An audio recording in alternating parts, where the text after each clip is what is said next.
আমাদের ধর্মীয় আলোচনা চ্যানেলটি সাবস্ক্রাইব করুন এবং সব সময় আমাদের পাশে থাকুন। যদি আমাদের আলোচনা আপনার ভালো লাগে তাহলে ভিডিওতে একটি লাইক দিন, আপনার মূল্যবান মতামত কমেন্ট করে জানান এবং এই ধর্মীয় জ্ঞান অন্যদের কাছেও পৌঁছে দিতে শেয়ার করুন। আপনার একটি লাইক, একটি কমেন্ট এবং একটি শেয়ার আমাদের জন্য বড় অনুপ্রেরণা। ধর্মের আলো ছড়িয়ে দিতে আমাদের সঙ্গে যুক্ত থাকুন। আকাশে অসীম বিস্তারে যখন সূর্য, পৃথিবী ও চন্দ্র এক সরল রেখায় অবস্থান করে, তখন সৃষ্টি হয় এক মহাজাগতিক বিস্ময়, চন্দ্রগ্রহণ। 18 ফাল্গুন 1432 বঙ্গাব্দ, 3 মার্চ 2026 মঙ্গলবার এমনই এক পূর্ণগ্রাস চন্দ্রগ্রহণ সংগঠিত হবে। দুপুর 2:13 উপছায়া স্পর্শের মাধ্যমে গ্রহণের সূচনা ধরা হবে। দুপুর 3:20 গ্রহণ স্পর্শ বা আংশিক গ্রহণ আরম্ভ হবে। বিকাল 4:34 পূর্ণগ্রাস শুরু হবে, যখন পৃথিবীর ঘন ছায়া চাঁদকে সম্পূর্ণ আচ্ছাদিত করবে। সন্ধ্যা 6:05 গ্রহণ মধ্য হবে। এই সময়ে চাঁদ থাকবে সম্পূর্ণ ছায়ার গভীরে। সন্ধ্যা 6:33 পূর্ণগ্রাস সমাপ্তি এবং রাত 6:48 গ্রহণ মোক্ষ ঘটবে। উপছায়া ত্যাগ হবে রাত 8:55। পূর্ণগ্রাসের স্থিতি প্রায় 55 মিনিট এবং সমগ্র গ্রহণের স্থিতি 3 ঘন্টা 28 মিনিট। জ্যোতির্বিজ্ঞানের দৃষ্টিতে এটি এক স্বাভাবিক প্রাকৃতিক ঘটনা। পৃথিবী সূর্যের আলোকে আড়াল করে যখন সেই ছায়া চাঁদের ওপর পড়ে, তখন চাঁদ রক্তিম বা তামাটে বর্ণ ধারণ করে।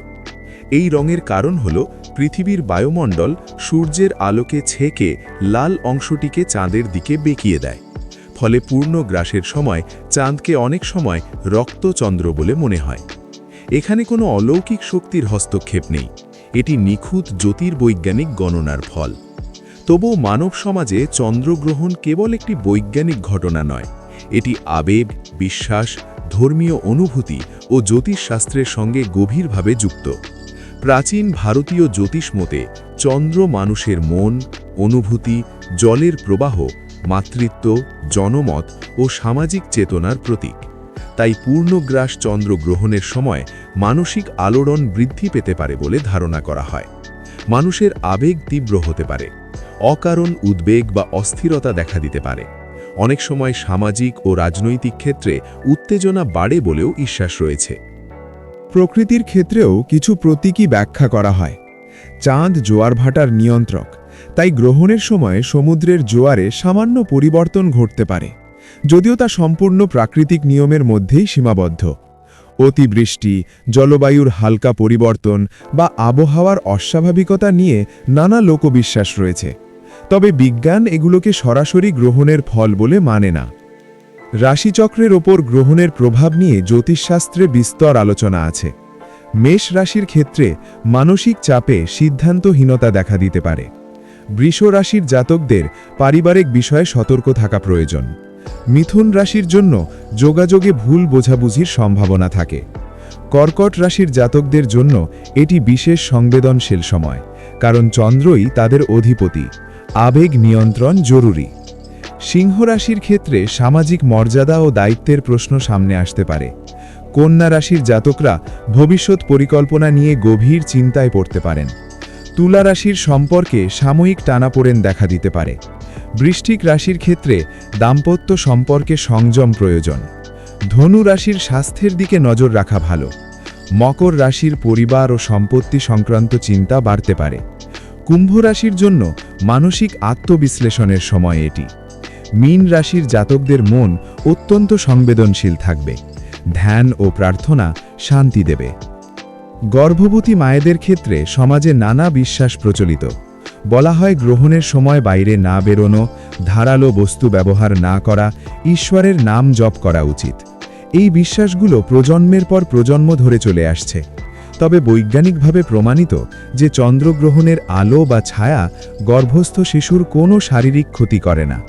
গ্রহণের সময় বিশেষ কোনো বিকিরণ বা অশুভ শক্তি পৃথিবীতে নেমে আসে না, তাই অযথা ভয় পাওয়ার কারণ নেই। গর্ভবতী মায়েদের জন্য সবচেয়ে গুরুত্বপূর্ণ হল মানসিক শান্তি, পুষ্টিকর আহার, পর্যাপ্ত বিশ্রাম ও চিকিৎসকের পরামর্শ মেনে চলা। যদি কেউ ধর্মীয় বিশ্বাস অনুসারে সতর্ক থাকতে চান তা মানসিক স্বস্তির জন্য করতে পারেন, কিন্তু আতঙ্কগ্রস্ত হওয়ার প্রয়োজন নেই। আধ্যাত্মিক দৃষ্টিতে গ্রহণকে আত্মশুদ্ধির সময় হিসেবে দেখা হয়। অনেকেই এই সময় মন্ত্রজপ, গায়ত্রী পাঠ, শ্রীকৃষ্ণের নাম স্মরণ বা ধ্যান করেন। গ্রহণ শেষে স্নান ও দানকে পুণ্যময় কাজ বলে মনে করা হয়। এটি মূলত আত্মসংযম ও অন্তর্দর্শনের একটি প্রতীকী উপলক্ষ। অন্ধকারের মধ্যে দিয়ে আলো ফিরে আসে, এই শিক্ষা গ্রহণের অন্তর্নিহিত বার্তা।